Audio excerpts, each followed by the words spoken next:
Singapore is in the midst of a property boom.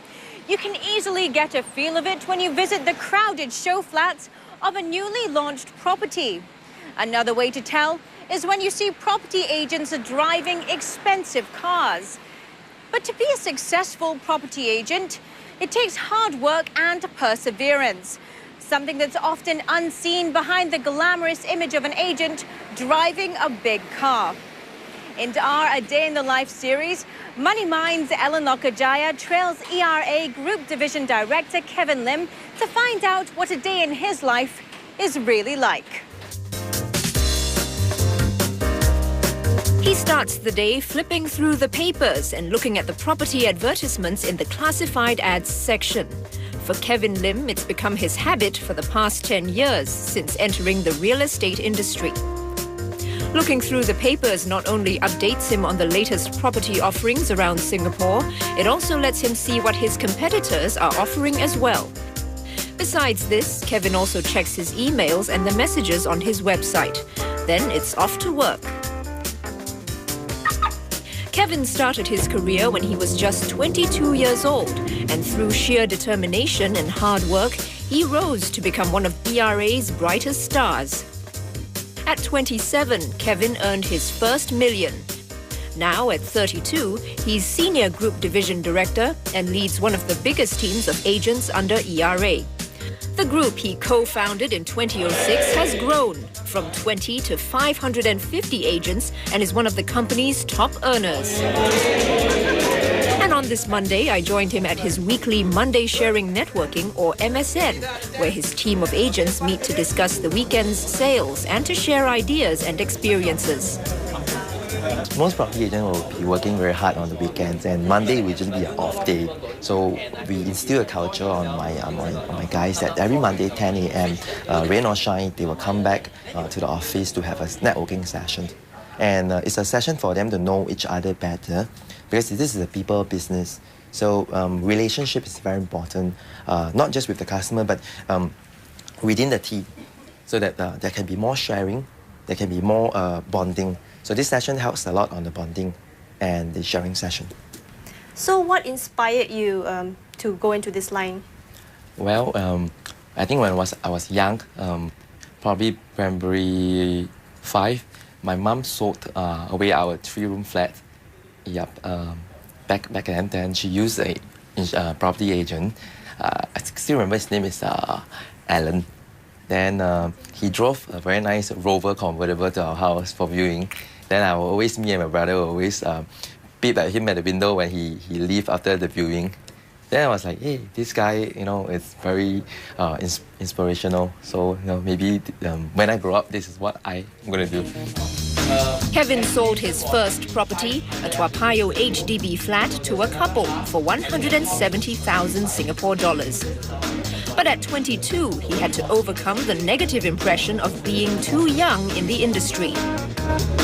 You're 22 years old and you're going to speak to sellers who are your seniors, or even investors that have invested in many properties, and who are you, a young guy coming to teach me what is good to invest and what is not good to invest. So that is the kind of problem that I usually face in the beginning, when people are more skeptical about what you say, not by what you say, but by your appearance.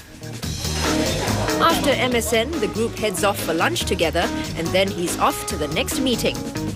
Since his role has changed from sales agent to manager, his day-to-day work life has changed as well. Well, of course, when I initially started, nothing but sales. Morning to night. If I don't sleep, I don't sleep. If I don't eat, I don't eat. Every day is just packed with appointments. I just couldn't get enough of it.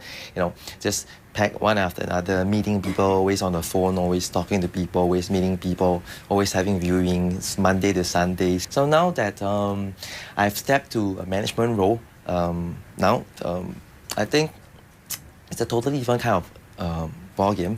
The kind of satisfaction is the same, because seeing that my agents win, seeing that they do make good money and they win awards every year, it makes me feel very proud, like a proud father. And so, can you tell me a bit of some of the tricks of the trade that you learned while you were working as a real estate agent? How has that helped transition to a management position now? Most people think that being a property agent, you have to be very good at talking. They always say, oh, I'm not good at talking. I think I cannot be a good property agent. But I think this can be a misconception. Well, if you can talk, that's considered a bonus. But there is people who don't like you to talk too much. So you need to know what kind of selling the customer wants, what kind of presentation they want to be presented with. Kevin spends most of his day in meetings with his agents. His role in management means he provides consultancy services to his agents.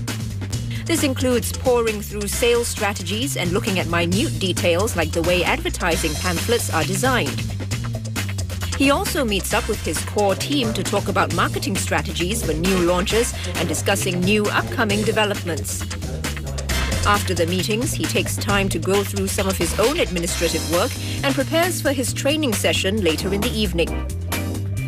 At around 4 p.m, he calls on his team and they all head to the nearest coffee shop for a quick break. Then he's back in the office and we head to the training session, where he spends an hour motivating his team of agents. And on this day, Kevin has the pleasant task of presenting certificates to his top performers for the month of January. And before he heads back to his office, I walk with him to ask him his views on which property segment is doing well. If you look at the statistics, the East Coast side, 15-16 is always at top of the district when it comes to comparison. But HDB is always the bread and butter for us Singaporeans. So the transactions will always be about there. The COV now I think is still quite stable. But the only market that I see is moving, especially is the executive condominium, like a Twin Waterfall by Fraser Centre Point. It's about 728 units. On day one of balloting, we have almost close to 1,000 applicants. And on the first 4 hours of the balloting, I think we sold more than 200 units in a go. Do you think you've been successful as an agent?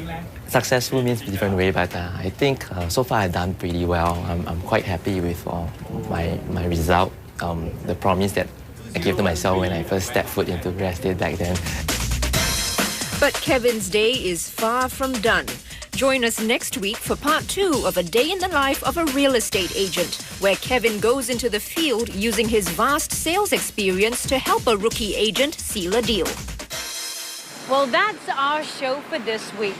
If you have any questions or comments, you'll find us at channelnewsasia.com/moneymind. You'll also find us on Facebook. Well, thanks for watching and we'll see you next week.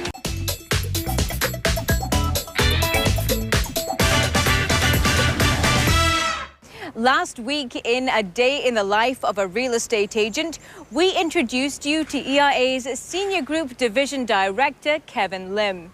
This week, the action picks up and Kevin heads out into the field to help a rookie agent sell a $6 million apartment at Sentosa Cove. And Moneymind's Ellen Lokajaya was right there with him. By late afternoon, Kevin Lim's day is still far from over. After a day in the office, he's headed to an apartment viewing, and I'm right there along with him. Today, Kevin is observing rookie agent Benjamin Tan as he shows this $6 million apartment to a potential client.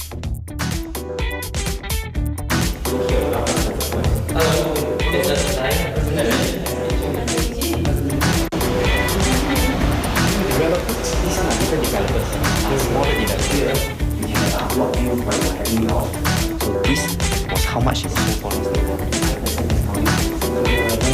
And at the end of the showing, Kevin points out some of the different approaches he would have made in selling the apartment to the client. So when you know the architect, you can relate. So when you come here, you sell the dream to the architect, then it comes from inside. Then the client can feel.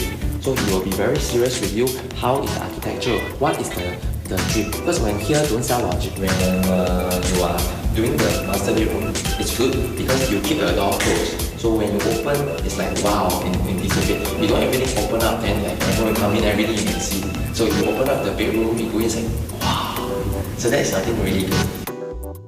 After his discussion, we walked to the balcony to talk about how Benjamin might have done better. I think basically overall he did a good job, but the things that I feel that he should spend more time talking to the client about the lifestyle. Like maybe on here that the berth now is not really filled up, so he could maybe sell the idea that just imagine all the yachts fill up the place, then it will be a different lifestyle when all the lights comes up and at night when all the lightings comes up. So it's important to bring out the lifestyle. And secondly, I think that he should read up more on the architect background. So when, let's say the architects, when building this condominium, what is the story, what is the kind of logic and dream that they want to sell, that they build this space on. So by using a third party's opinion, especially from an architect, a renowned architect that's representing this condominium, it will add a lot of more power to the sale. So is it the same tactic when you try to sell like landed properties or other apartments in the city or other parts of Singapore? Well, let's say for Orchard Road versus River Valley, the view are more or less is about the same. Of course, you see different things, but it's about the same. But over here, this is like a limited collection, a limited edition. You don't get to see a yacht parked outside your house most of the time in Island. So I think that's the difference. That's why I feel that they should spend more time out on the balcony, selling what they can do with the balcony, what they can do outside with all this view and facilities. Then slowly, until the clients are really more comfortable, then bring them back into the house and show them the functionality.